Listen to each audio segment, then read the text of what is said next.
Well, we know that children in our own backyards and neighborhoods need support, but there are also thousands of kids around the world with no access to even a playground. They don't have the basics, health care, nutritious food, or a proper education. You can help change that too.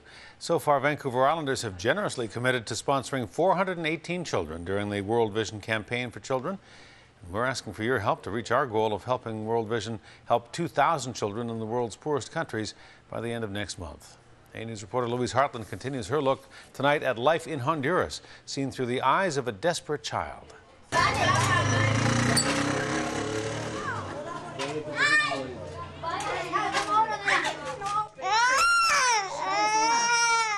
It is a sound that pulls at your heartstrings. A little girl, barely over a year old, wailing in pain. Her grandmother doing everything she can to calm her down. She gets sick often. She tells us Jeny has a bad cold, one we can hear every time she takes a breath. We are in Honduras with World Vision, a humanitarian organization that aims to make life better for children living in the world's poorest countries. Julia is taking care of Jeny while her mother is at work. She is the only person living here who earns any money. She works from Monday to Friday, and sometimes on Saturdays she leaves the house at 6 a.m. and comes back at 7 p.m. Bringing in 1,000 lempiras a week, about $8 a day to feed the 12 people who live in this house. Julia does what she can to make extra money. I want Jeny to go to school, to start kindergarten. But that comes at a cost. School fees for each child is about $10 a year, plus other expenses.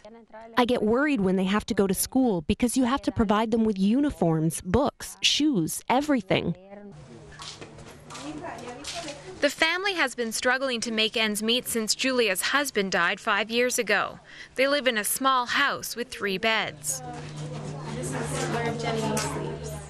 I can't imagine living like that. It would be very difficult for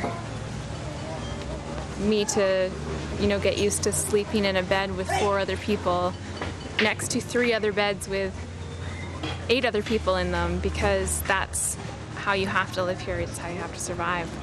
The family is lucky enough to eat 3 times a day. We eat rice and instant soup. Beans are expensive now. Malnutrition plays a role in Jeny's constant battle with illness. I get worried because when she gets sick, there is no money, and we have to take them to the clinic, and there's no way to get there. And it costs money for transport, and sometimes we have to walk there. A desperate decision that could turn dangerous quickly in this neighborhood. Usually the stores are open until 8 or 9, but now they're closed because there are lots of thieves. Thank God I haven't been mugged. But Julia doesn't complain about the way she or the family lives. She's just asking for a chance for her granddaughter. All she wants is for her grandkids to go to school. She needs them to get an education because she knows if they get that education she never got, their lives will be better. Somebody just helping them out a little bit would make such a huge difference in their lives. And give little Jeny a chance at a better life, a chance every child deserves. Louise Hartland joins us now with more. Louise, we've received some incredible support and some inspirational stories from our viewers, including a woman who really paid it forward. Tell us about that. Yes, Hudson, last Wednesday, Katrina Grounds won a $500 Thrifty Foods gift certificate in our 50 Days of Giveaways contest. After seeing our story last week, Katrina decided to take that $500 she'll be saving on groceries for her own 3 children and sponsor a child through World Vision. So we've chosen a little boy named Rafi in Indonesia, and he'll be 8 in September. My son will be 8 in February. And now we're just waiting to get the package and have his picture up in our kitchen and start to send him little cards and letters, and it just feels really great. It's $35 a month. Our family is very fortunate we can afford to do that, and I hope other families can too, because you're giving hope to somebody who doesn't have hope.